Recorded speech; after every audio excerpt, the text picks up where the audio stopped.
Selamat datang di channel 10 menit membaca buku. Menjelajahi cakrawala dalam sekejap. Klik lonceng untuk mendapatkan notifikasi terbaru dari kami. Dan jangan lupa subscribe, like, share, and comment. Hari ini kita akan melanjutkan membaca buku Seni Bersikap Tegas. Keputusan yang tepat menentukan bentuk dari takdir, karya Bryan Adam. Bagian 14. Teknik-teknik bersikap tegas. Cermatilah perilaku orang lain yang berkomunikasi dengan Anda. Apa yang dia katakan? Bagaimana dia mengatakannya? Seperti apakah bahasa tubuhnya? Dari sanalah Anda dapat menentukan sikap terhadap orang tersebut.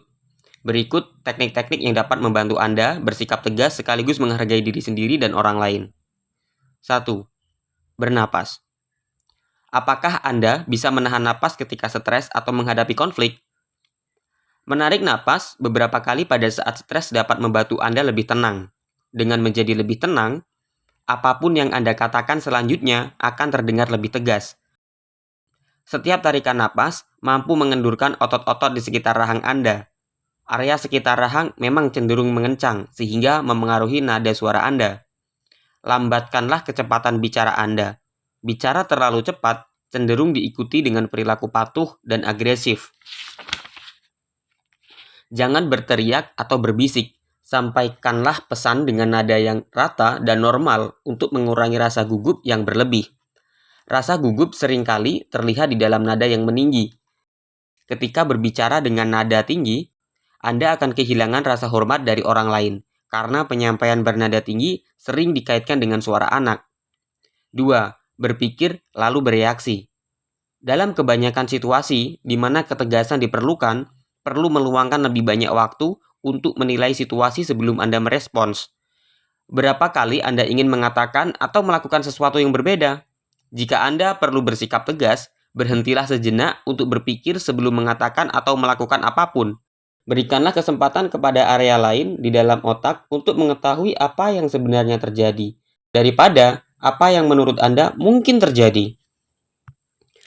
3. Bicara kepada diri sendiri. Apa yang Anda katakan kepada diri sendiri akan menguatkan keyakinan tentang dunia sekitar. Otak Anda mendengar kepercayaan diri itu sebagai fakta dan akan menyesuaikannya dengan perilaku Anda.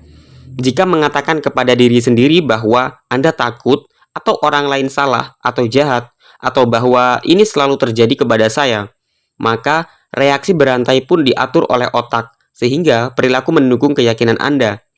Gunakanlah kemampuan yang Anda miliki untuk keuntungan diri sendiri. Tanamkanlah pikiran yang indah, menenangkan, dan percaya diri ketika mengalami konflik dan kecemasan. Katakanlah kepada diri sendiri bahwa Anda aman.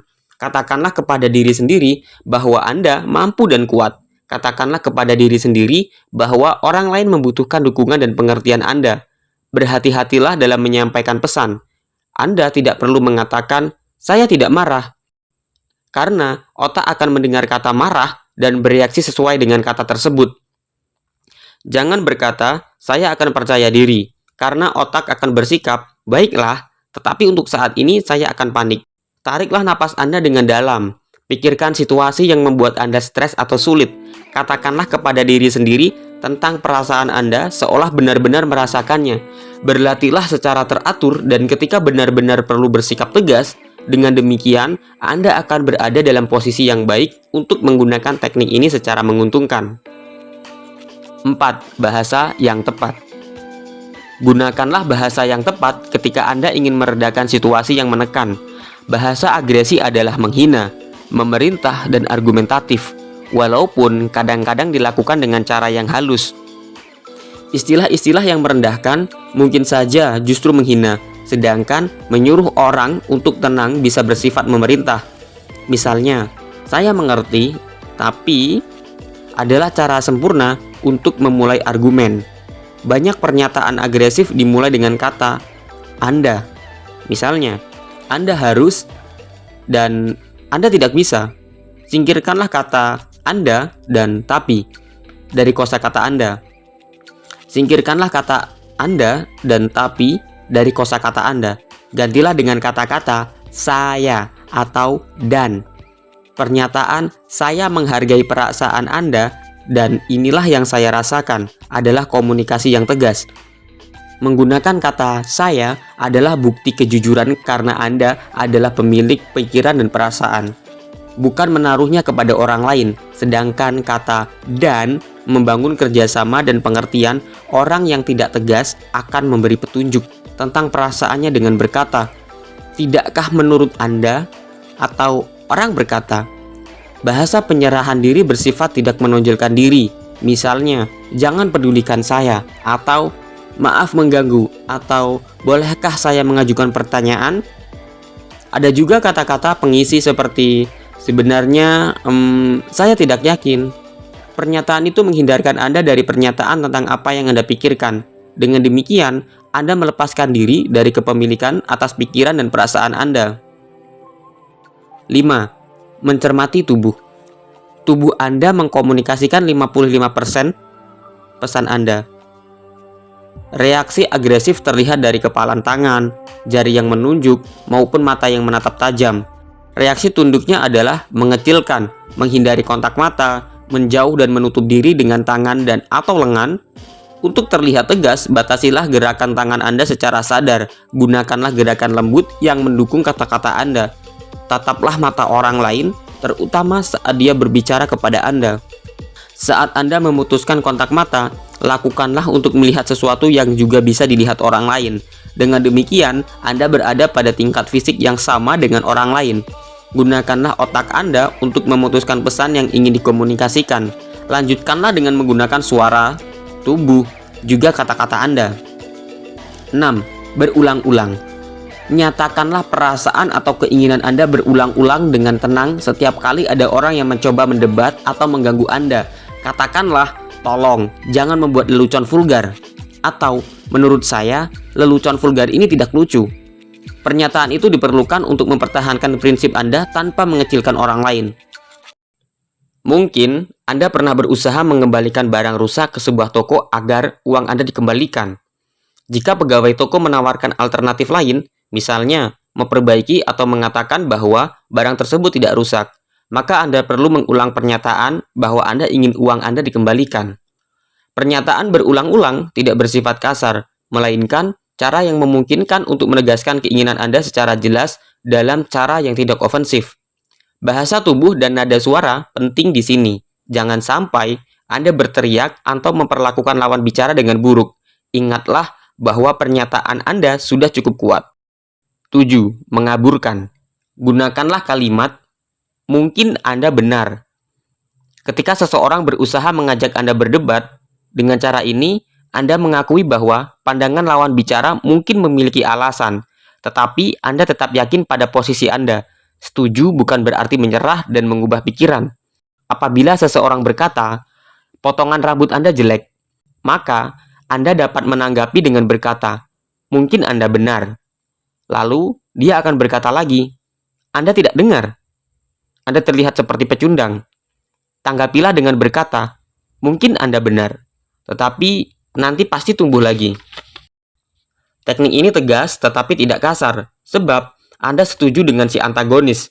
Anda justru memenangi argumen tersebut dan mencegah situasi memanas. Sulit bagi lawan bicara untuk berdebat dengan Anda jika Anda setuju dengannya. Selain itu, mengatakan "mungkin Anda benar" tidak mengonfirmasi bahwa dia benar, hanya mungkin. Semua orang berhak menyampaikan pendapat. 8. Pernyataan saya. Kata "saya" perlu digunakan ketika Anda memulai kalimat dengan "saya". Cara ini akan berhasil karena berfokus pada apa yang Anda butuhkan tanpa menyudutkan lawan bicara. Anda memberinya kesempatan untuk berpikir, merasa, dan melakukan apa yang terbaik untuknya. Menggunakan pernyataan "saya" adalah teknik ketegasan, bukan sikap kasar. Karena Anda bertanggung jawab atas perasaan Anda tidak menyalahkan lawan bicara. Pernyataan "saya" adalah cara yang baik untuk membuka komunikasi, sehingga masalah yang ada dapat diselesaikan. Katakanlah, "Saya merasa marah kalau Anda menggunakan sarkasme," atau "Saya merasa diremehkan bila Anda mengutamakan keinginan Anda sendiri," atau "Saya sakit hati bila Anda bicara seperti itu kepada saya." Katakanlah dengan sopan, tetapi pasti. Tetaplah menjaga kesopanan ketika Anda mengekspresikan diri. Setelah menyampaikan apa yang harus Anda katakan, dengarkanlah lawan bicara Anda. Anda tidak perlu meninggikan suara untuk didengar. Ada lebih banyak kekuatan dan kesopanan dalam sikap yang tenang dan terkendali. Anda juga harus menghindari senyum atau tawa berlebihan setelah menyatakan maksud. Anda bisa bersikap sopan tanpa mengecilkan diri sendiri. Senyum dan tawa untuk meringankan suasana hanya pantas dilakukan jika sesuai dengan apa yang dibicarakan. 9. Bermain peran. Cara terbaik untuk mempelajari perilaku asertif adalah melalui latihan. Namun, tidak semua orang siap untuk berlatih dalam kehidupan nyata. Mainkanlah peran situasi. Apa, bagaimana, di mana, dan kapan Anda akan mengatakan sesuatu kepada orang lain. Anda harus memilih momen yang tepat. Diskusikanlah dengan orang lain tentang apa yang akan dia lakukan dan katakan. Cari tahulah pengalamannya di dalam situasi serupa. 10. Menegaskan diri. Ketegasan adalah sesuatu yang perlu Anda kembangkan dan perkuat seiring waktu. Ketika memikirkan tentang situasinya, Anda dapat bertanya kepada diri sendiri tentang situasi tertentu. Cobalah menunjukkan ketegasan Anda kepada teman dan keluarga, misalnya sebagai berikut. 1. Anda meminjamkan salah satu buku Anda kepada teman. Dia mengembalikannya dengan halaman yang hilang. 2. Teman Anda selalu meminta untuk meminjam uang ketika Anda pergi keluar, tetapi mereka tidak pernah mengembalikan. Anda mulai kesal karena dia sering melakukannya. 3. Seorang kerabat menelpon Anda larut malam hanya untuk berbicara. Anda lelah dan harus bangun pagi. 4. Seorang teman menemui Anda dengan suatu masalah yang tidak Anda ketahui cara menanganinya. Cobalah Anda menunjukkan ketegasan di dalam situasi keamanan medis dan pribadi. 1.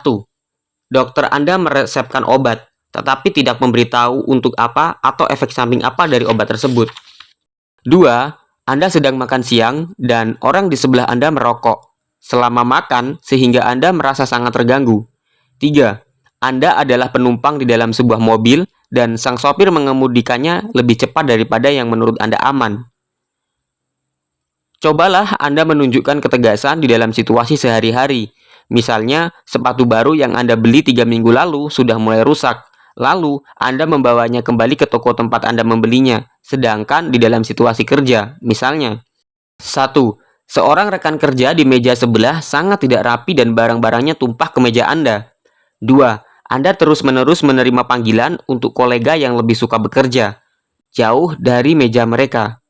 Dan ini memengaruhi kemampuan Anda untuk melakukan pekerjaan Anda sendiri. Jika channel ini bermanfaat buat Anda, terus dengarkan audiobook dari kami agar kita menjelajahi cakrawala walau hanya sekejap.